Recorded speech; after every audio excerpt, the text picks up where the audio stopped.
ಇಲ್ಲದೆ ಎದುರು ಬಲದಿಂದ ಕೂತವ ಬರೀ ರಾಮ್ ರಾಮ್ ರಾಮ್ ರಾಮ್ ಅನ್ಕೋತ ಕೂತ ಅಲ್ಲಿ ಹುತ್ತು ಬೆಳೆದ್ಬಿಟ್ಟು ಅವನ್ನೆಲ್ಲ ಹುತ್ತು ಬೆಳಿ ಒಳಗ ರಾಮ್ ರಾಮ್ ರಾಮ್ ಎಷ್ಟು ವರ್ಷ ಮಾಡಿದಂದ್ರೆ 12 ವರ್ಷ ಚಿತ್ತ ಏಕಾಗ್ರತೆ ಇಟ್ಕೊಂಡು ನೋಡ್ರಿ ಭಗವಂತನ ನಾಮಸ್ಮರಣೆ ಮಾಡಿದ್ರೆ ಚಿತ್ತ ಏಕಾಗ್ರತೆ ಬೇಕು. ರಾಮ್ ಅನ್ಗೋ ಹೊರಗೋಗಿ ನಮಗೂ ನಾಮಸ್ಮರಣೆ ಇದೆ. ಚಿತ್ತ ಏಕಾಗ್ರತೆ ಇರ್ಬೇಕು ನಾಮಸ್ಮರಣೆ ಮಾಡೋದ್ನಾಗ. ಅವನು 12 ವರ್ಷ ಊಟದ ಕಡೆ ಚಿಂತಿಲ್ಲ, ನೀರಳಿಕಿಲ್ಲ, ಹಸು ನೀರು ಹಸು ಪ್ರಸಾದಿಗಳೆಲ್ಲವೂ ಇಲ್ಲ ಇಲ್ಲ. ರಾಮ ನಾಮಸ್ಮರಣೆ ಒಳಗ ಅಲ್ಲೇ 12 ವರ್ಷ ಕೂತ. ಅದ ಮಾರ್ಗದಿಂದ ನಾರದರು ಬಂದರು. ಆ ರಾಮ ರಾಮ ರಾಮ ರಾಮ ಅನ್ನೋದು ಅವ್ರ ಕಿವಿ ಶಬ್ದ ಬೇಕು, ಮಹಾತ್ಮರ ಕಿವಿ ಇವತ್ತು. ನಾ ಇಲ್ಲಿ ಹಿಂದಕ್ಕೂ ಅವ್ನು ಬಂದಂಗಿದ್ದು ಇಲ್ಲಿ ಈ ಮಾರ್ಗದೊಳಗ ಯಾವ ಒಬ್ಬ ಭಕ್ತ ಅವಾಗ ಆಶೀರ್ವಾದ ರಾಮನಾಮಸ್ಮರಣೆ ಬೋಧ ಮಾಡಿದ್ದೆ, ಅವಾಗ ನೆನಪಾದ. ಓಹೋ ಅದ ವ್ಯಕ್ತಿನ ಇಲ್ಲೇ ಕೂತಂತ ಬಳಿಕ ಬಂದ್ರು. ನಾನು ಹುತ್ತನ್ನು ತೆಗೆದ್ರು. ಹುತ್ತು ತೆಗೆದು ಕೂಡಲೇ ಅವನ ಶರೀರ ಹೆಂಗಾಗಿತ್ತು, ಎಲ್ಲೂ ಚರ್ಮ ಅಷ್ಟೇ ಉಳಿದು ರಕ್ತ ಎಲ್ಲ ಏನಾಗಿತ್ತು ನಾಶ ಹೋಗ್ಬಿಟ್ಟು. ಅಲ್ಲಿ ಅನ್ನಮಯ ಶರೀರ ಅನ್ನ ಹಾಕ್ಲೇಬೇಕು. ರಾಮನಾಮಸ್ಮರಣೆಗಳು ಹಂಗ ಎಲ್ವಿನ ಹೆಂಗ ಅಂದ್ರೆ ಹೊರಗೆ ಬರ್ತೈತೆ ಹಂಗೆ ಹೊರಗೆ ಬಂದು ಗುರುಗಳಿಗೆ ನಮಸ್ಕಾರ ಮಾಡಿದ. ಗುರುಗಳಂದ್ರು ನಿನ್ನಲ್ಲಿ ತಪಸ್ವಿನ ಶಕ್ತಿ ಬೆಳೆದಪ್ಪ, ನೀ ರಾಮ ಹುಟ್ಟುಕ್ಕಿಂತ ಮೊದಲು ಈ ರಾಮಾಯಣವನ್ನು ರಚನಾ ಮಾಡಂತ ಕೃಪಾ ಮಾಡಿದ. ನಾವು ಯಾರೋ ನಾರದರು ನೋಡ್ರಿ, ಅಂತ ಪಾಪಿ ಸಂತರ ದರ್ಶನದಿಂದ ಸದ್ಗುರುಗಳ ದರ್ಶನದಿಂದ ತ್ರಿಲೋಕ ಸಂಚಾರಿಗಳಾಗಿರ್ತಕ್ಕಂಥ ನಾರದರ ದರ್ಶನದಿಂದ ರಾಮಪ್ರಭು ಹುಟ್ಟುಕ್ಕಿಂತ ಮೊದಲು ಅವತಾರ ತಗೊಳ್ಳಕ್ಕಿಂತ ಮೊದಲು 10,000 ವರ್ಷ ಆಗಾವ ರಾಮಾಯಣ ಬರ್ದಾನ.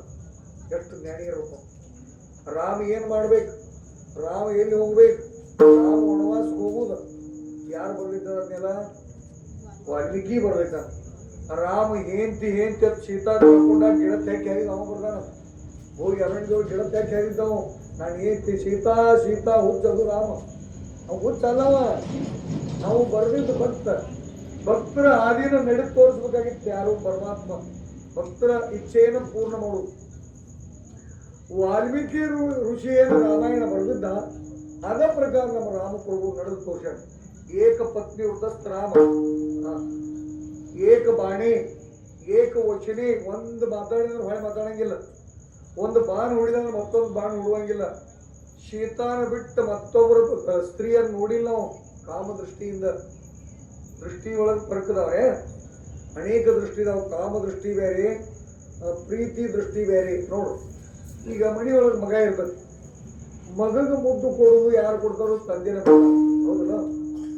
ಮಗಗ್ ಕೊಡ್ತಾರ, ಮುಂದೆ ಹೆಂಡತಿಗೂ ಮುದ್ದು ಕೊಡ್ತಾರ. ಇಲ್ಲಿ ಪರಕ್ ಏನದ ಹೇಳಿ ನೋಡು. ಮಗಳಿರ್ತಾಳ, ಮಗಳಿಗೂ ಮುದ್ದು ಕೊಡ್ತಾನ ತಂದೆ, ಧರ್ಮ ಪತ್ನಿಗೂ ಮುದ್ದು ಕೊಡ್ತಾನ. ಅದು ಮಗಳಿಗೆ ಕೊಡುವ ಮುದ್ದ ಪ್ರೇಮದ ಮುದ್ದ, ಮಗನಿಗೆ ಕೊಡುವುದು ಪ್ರೇಮದ ಮುದ್ದ. ಅದ ಹೆಂಡತಿ ಕೊಡುವುದು ಕಾಮದ ಮುದ್ದ ತರ. ಬೇರೆ ಬೇರೆ ಪರಕ್ ಇರ್ತದೆ. ಅದ ನಾಲ್ಗೆನ ಅದ ಬಾಯಿನ ಕರೆ, ಅಲ್ಲಿ ಬೇರೆ ಬೇರೆ ಇರ್ತದೆ. ಹಂಗ ರಾಮ ಪ್ರಭು ಅವತಾರಕ್ಕೆ ಬರುವುದಕ್ಕಿಂತ ಪೂರ್ವದಲ್ಲಿ ರಾಮಾಯಣ ರಚನೆ ಮಾಡಿದ ಶಕ್ತಿ ಅಂತ ಸಂತರ ಕೃಪೆಯಿಂದ ನಾಮಸ್ಮರಣೆ ಮತ್ತೇನಿಲ್ಲ. ಅದನ್ನ ಎಲ್ಲೂ ಅರಣ್ಯಕ್ಕೆ ಹೋಗಿಲ್ಲ, ತಪಸ್ಸು ಮಾಡಿಲ್ಲ. ಅವ್ರು ಹೇಳಿದ ಪ್ರಕಾರ ಅಲ್ಲೇ ಕೂತ್ ಬರೀ ಆ ಗಿಡ ಈ ಗಿಡ ಅನ್ನೋದು, ಆ ಮರ ಈ ಮರ ಅಂದ್ರೆ ರಾಮರ ಮಂದಲ್ಲಿ ಕೂತ ನಾವು ಉಲ್ಟಾ ನಾಮಸ್ಮರಣೆ ಮಾಡ್ತಿದ್ದ. ಅಂತವ್ರು ಉದ್ಧಾರ ಮಾಡಿದ್ರು, ನಮ್ಮನ್ನು ಉದ್ಧಾರ ಮಾಡಿದ್ರು ಸಂತರವ್ರು. ಅದಕ್ಕೆ ದಯಮಾಡಿ ತಾವೆಲ್ಲ ಭಾವಿಕರು, ಈ ನಮ್ಮ ಟ್ರಸ್ಟ್ ಕಮಿಟಿ ಅವರು ನಮಗೊಂದು ಇಚ್ಛಾ ಏನದ ಅಂದ್ರೆ ನೀವೆಲ್ಲರೂ ಕೂಡ್ಕೊಂಡು ಪ್ರೇಮದಿಂದ ಇರುವುದು ಮುಖ್ಯ. ನೀವು ಎಲ್ಲ ಕಡೆ ತಿರುಗಾಡೋದು ಮತ್ತು ನಾಮಸ್ಮರಣೆ ಮಾಡ್ಲಿಕ್ಕೆ ಕಲಿಬೇಕು. ಬರೀ ಬಾಡಿಗೆ ಹತ್ತೊಂದು ಹಚ್ಚಬೇಡ್ರಿ, ನೀವು ಭಜನಾ ಕಲೀರಿ. ನೀವು ಒಟ್ಟಿದ್ರೆ ಸುಖ ತಗೋರಿ, ಸಾಹುಕಾರ ಶಟದ್ ನಿಂದಿರಬೇಡ್ರಿ. ನಾಮಸ್ಮರಣೆ ಮಾಡಕ್ಕೆ ಕಲಿಯೋದು, ಭಜನೆ ಮಾಡಬೇಕು, ಭಗವಂತನ ಪ್ರಾಪ್ತಿ ಆಗೋದು. ಇವ್ರು ಬಂದಾರಿ, ಇವ್ರು ನಾಮಸ್ಮರಣೆ ಮಾಡಿ ಹೋಗಿಬಿಡ್ತಾರೆ. ಇವರು ನಿಮಗೇನು ಲಾಭ ಆಗುದ? ನೀವು ಒಟ್ಟು ಕಲಿಬೇಕು. ಹೆಣ್ಮಕ್ಳು ಕಲೀರಿ ಬೇಡ ಅನ್ನಂಗಿಲ್ಲ. ನಾಮಸ್ಮರಣೆ ಮಾಡಕ್ಕೆ ಭಜನೆ ಮಾಡಕ್ಕೆ ಕಲೀದ್ ನೀವು. ನಿತ್ಯ ಗುಡಿಯೊಳಗೆ ಬಂದು ಭಜನೆ ಬಿಜಾಪುರ